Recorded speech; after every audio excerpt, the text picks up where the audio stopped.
ஸ்ரீ குருபியோ நமக. ராம அமிர்தம் என்று உங்களுக்காக.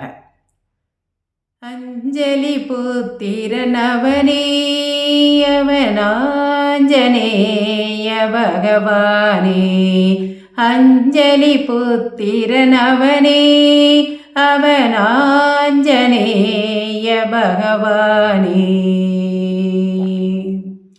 என்று ஹனுமத் ஜெயந்தியை முன்னிட்டு இதோ உங்களுக்காக ஒரு கதை. ஒரு முறை சீதா பிராட்டி ஹனுமனுக்கு விருந்து படைக்க ஆசைப்பட்டார். ராமரிடம் அவள் கேட்டபொழுது, உன்னால் மாருதியை உணவிட்டு திருப்தி செய்ய முடியுமா என கேட்க, ஏன் முடியாது? என்னாலும் முடியும், நான் ஒரு தாயல்லவா. குழந்தையின் பசியை போக்க ஒரு தாயால் மட்டும்தான் முடியும் என சீதை சொன்னவுடன் ராமன், உன் இஷ்டம் சீதா என கூறினான். விருந்து உபசரிக்க ஆயிரக்கணக்கானோர் உணவு தயாரித்தனர்.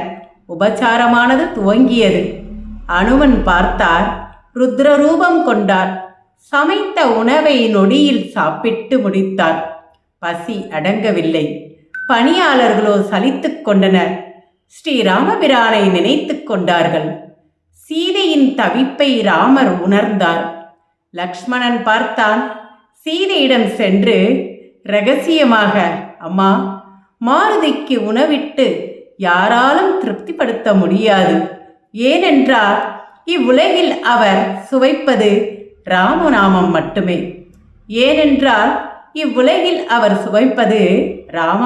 மட்டுமே.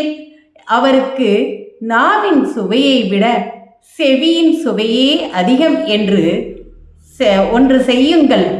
ராமநாமத்தை அவன் செவியில் புகுத்துங்கள் என கூறினான் லக்ஷ்மணன்.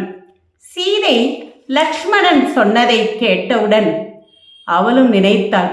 உணவோடு உணவாக ஓர் துளசி இலையில் ராமநாமத்தை எழுதி அதையும் படைத்தாள். ராம அமிர்தத்தை பருகி ராமநாமமும் தாரக மந்திரமும் அனுமனை பரவசப்படுத்தியது. புத்தீர்பலம், யசோதைரியம், நிர்பயத்துவம், அரோகதா. பக்தியுடன் ஆஞ்சநேயரை தியானித்தால் நல்ல புக்தியும் புகழையும் ஆரோக்கியத்தையும் உடல் வலிமையையும் வாக்கு வன்மையையும் பெறலாம். ஸ்ரீராம் ஜெயராம் ஜெய ஜெயராம். ஸ்ரீராம் ஜெயராம் ஜெய ஜெயராம்.